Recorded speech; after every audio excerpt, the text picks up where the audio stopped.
It's Breezy on Ice Podcast, and I'm back with another episode. So, a lot to cover. Definitely a lot to cover. Been away for a minute, but I'm back nevertheless. So, the Super Bowl was Sunday. Really good game, really competitive game. Featured two of the best African American quarterbacks in the game today. The young, the talented Jalen Hurts, and definitely going to be back in the Super Bowl sometime in the near future. Played very well. Marched down the field, scored the first touchdown, made plays with his legs, made some plays with his arms. The only thing that hurt Jalen Hurts was they forced him to make a turnover that led to a score. But other than that, the first half looked like, Philly was going to dominate the game. They went up 24-14, I believe, for the half. Patrick Mahomes showed that, why they call him the baby goat. Definitely made some plays, definitely extended plays. A hard guy to tackle, even on one ankle. With one bad ankle, still a hard guy to tackle. He just made plays, man. He found a way to, get his team back in the game. Philly scored a late touchdown, I believe. Then KC came down and scored, tied the game up. And then Patrick Mahomes does what Patrick Mahomes does. March the team down the field, get them in field goal range, kick the field goal, win another Super Bowl, his second ring, won the MVP this year of the league. So, and he won the Super Bowl MVP too, I believe. So he has all those trophies in his trophy case. Patrick Mahomes is going to be great for the next couple of years. It's going to be really hard to beat him and outdo him. Just very talented, man. He shows, that he can win through adversity. No matter what's faced in front of him, he finds a way to win. But Jalen Hurts is going to be back, man. That Philadelphia team is good. They're a young group. The only thing about KC's defense is once you get in the red zone, they can't stop you. You're going to score. Philly showed that, they scored every time they got down to the red zone pretty much. But I give that KC defense credit, though. They held Miles Sanders in check. Miles Sanders been good all year. We're running the football, and they held him in check. They gave Jalen Hurts what they gave him. They made sure they held Miles Sanders in check. Miles Sanders wasn't able to be the great, young running back that he is. So that was a plus for KC. But congratulations to both teams, and congratulations to Kansas City for winning yet another Super Bowl. So, moving on from there, LeBron James is the all-time leading scorer in NBA history. He's passed Kareem Abdul-Jabbar. Just a great career for LeBron James. A great career. It's hard to argue where he's ranked at amongst the greats. He's been great from start to finish. He had some few adversities in his career. I'm sure every great player faces some type of adversity, and he overcame those things. And he's definitely on top of the Mount Rushmore. You can't say that he's, top 3, top 5. You gotta have him in the top 2, if not number 2 or number 1. I believe he stated his case to be in either one of those slots. It depends on how you view things, and it all comes down to opinions at the end of the day. He definitely put himself in a class of his own. He's definitely the greatest small forward to ever play the game. There's no doubt about it. There's nobody better than him at that position. Probably won't be anybody better than him for the next foreseeable future. He's just that good, I believe he's top 4 in assists too. So it's a lot. He has a lot going on, man. I believe, third highest scoring average of all time at 27.1. I want to say his scoring average is for his career at 27.1. I believe KD has him slightly edged in that. James Worthy has, I think, James Worthy, maybe Wilt Chamberlain, and Michael Jordan have better career averages than him. The Jordan's at 30.1. I think Worthy's at 30.1 too. So amongst the top 10 in most points scored by a rookie in the rookie season, which LeBron put in almost 21 points per game in his rookie season. Wilt Chamberlain is the best at that. He had the best rookie year of all time in the history of the sport.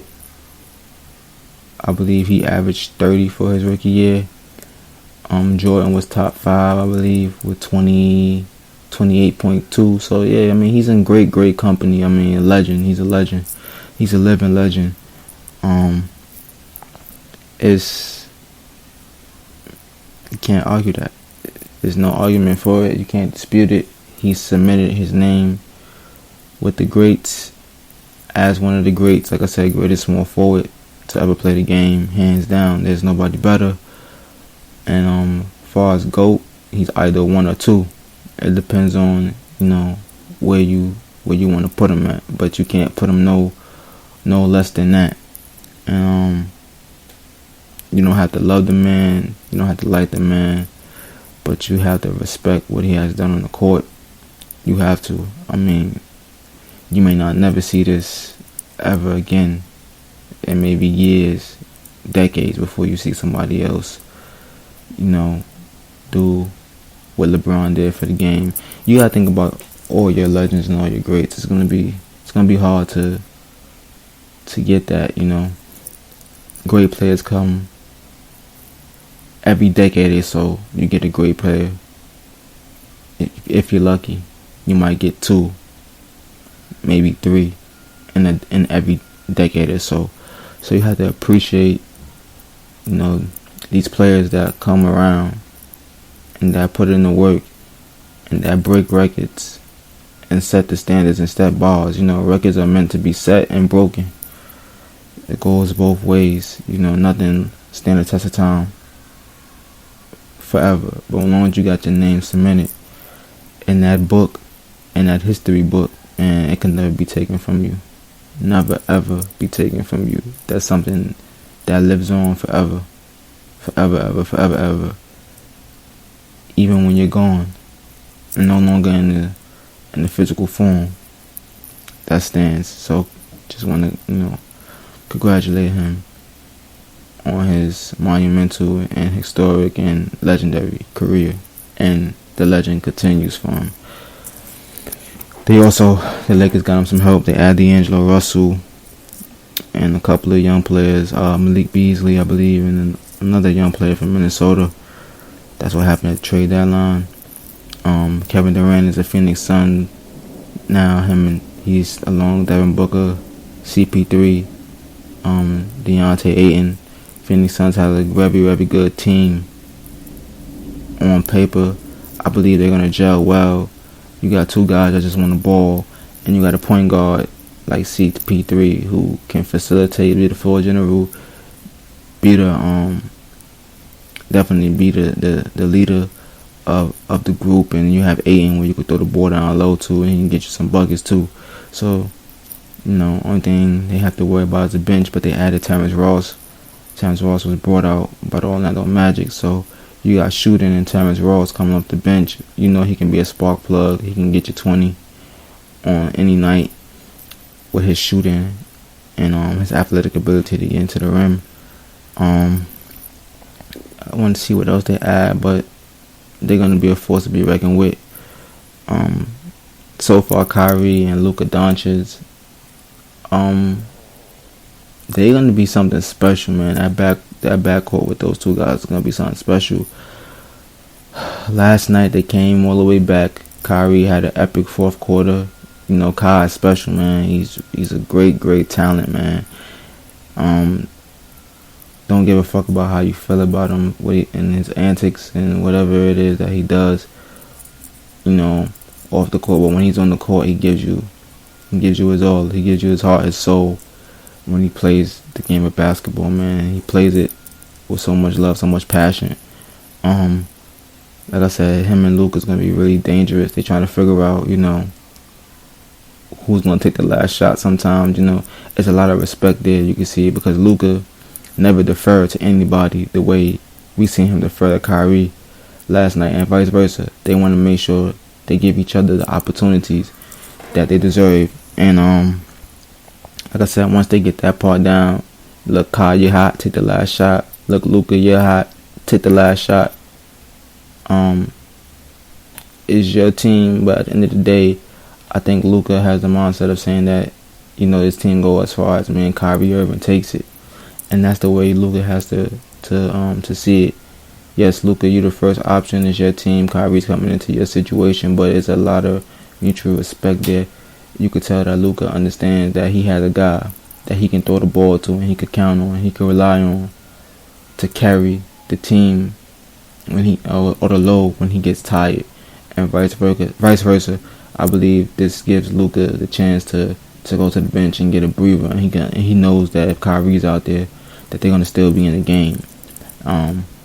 He knows that he can count on Kyrie to do most of the lifting if he need Kyrie to do the lifting, and let him close if he needs to close, or whoever gets hot close the show out. And I believe Dallas is gonna make a lot of noise.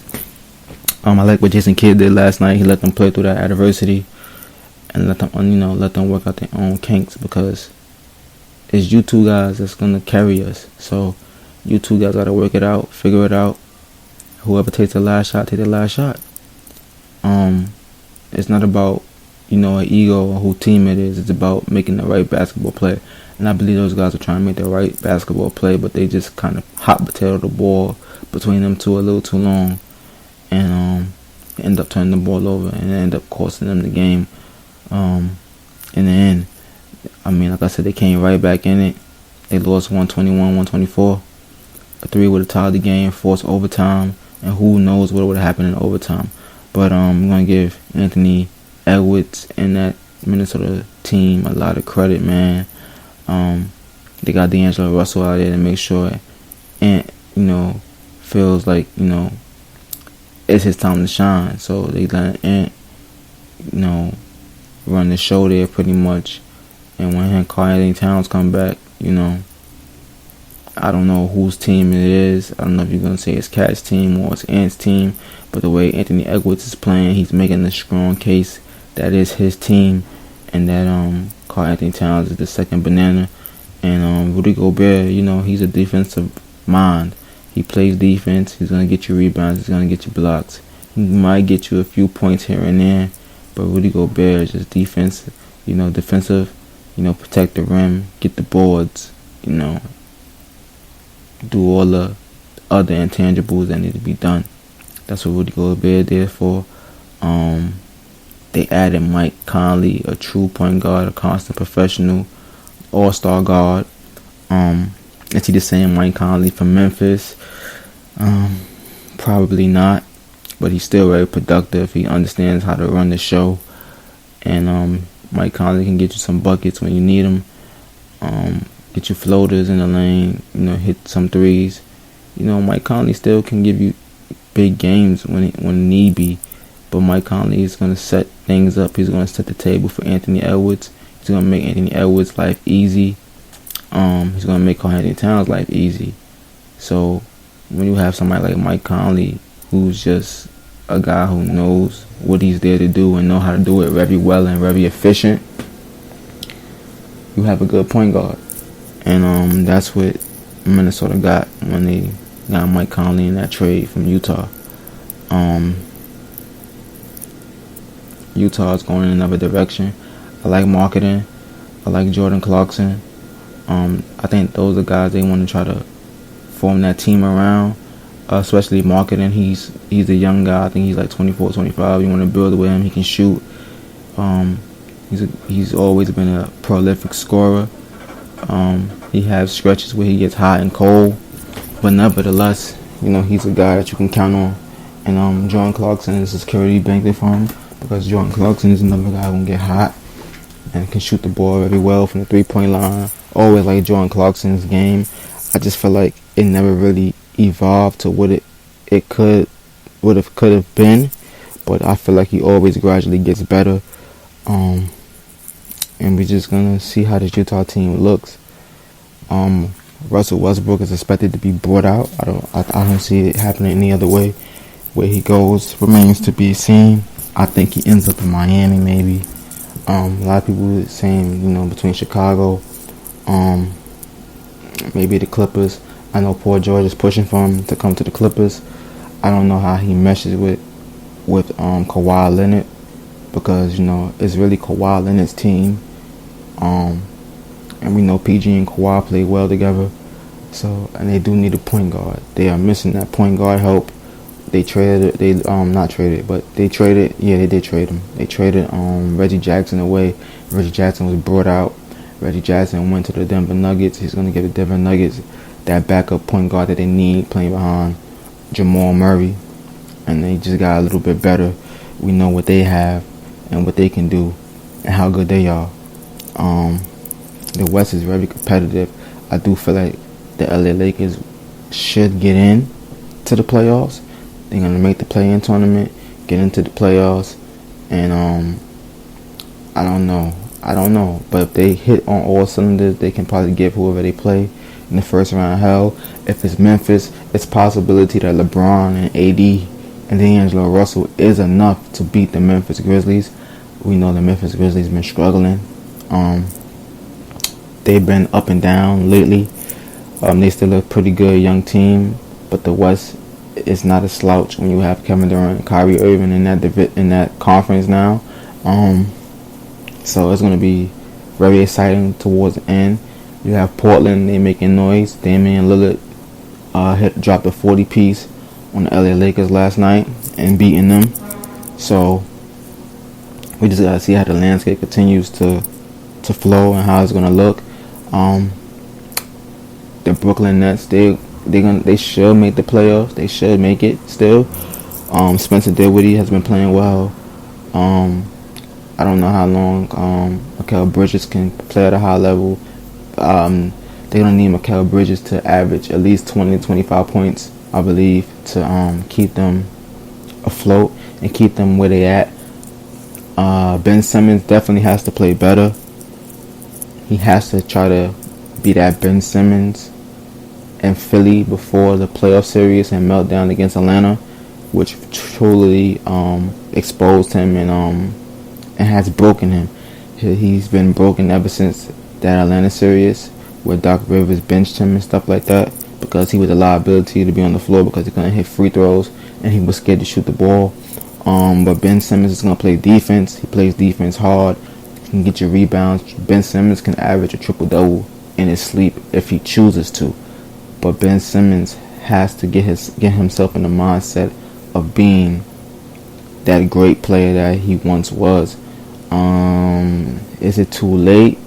I don't know, but his trade value isn't worth anything much right now because his production and his output has been lousy. He's shown flashes here and there during this season. So you just want to make sure you get Ben Simmons comfortable. He's owed a lot of money as well. Philly definitely overpaid him because they thought he was going to be something other than what he's showing now, and that's not the case, unfortunately. So hopefully, Ben Simmons could, turn it around. He has a chance to do that with the Brooklyn Nets, but it just remains to be seen. And wishing him the best in that department and getting this game back on track.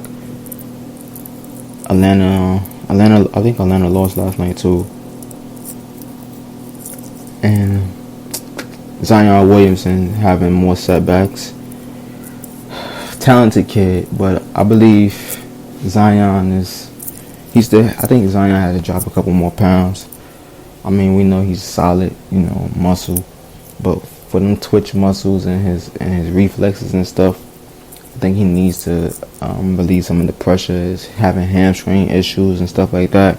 This Pelicans team could be very, very good if they have all three of their players playing, at the same time. Him with Zion, Brennan, Ingram, and C.J. McCollum, they have a good team, man. I believe Valanciunas is their center, so they have a good team. They are in the mix of things. I want to see what they look like. I believe they can take it to the next level. The next level is definitely there for the taking. It's just they have to be healthy. They got to get healthy. They have to stay healthy. And it's the same thing with Anthony Davis too. What else? Let's see. It's a lot, man. I feel like I missed out on a lot. I'm gonna leave it at that for now. Like, comment, subscribe. Peace and love as always. And whatever I miss, I'll probably be back later on tonight, if anything, to cover anything that I might have missed or just with some new stuff. It's Breezy on Ice Podcast.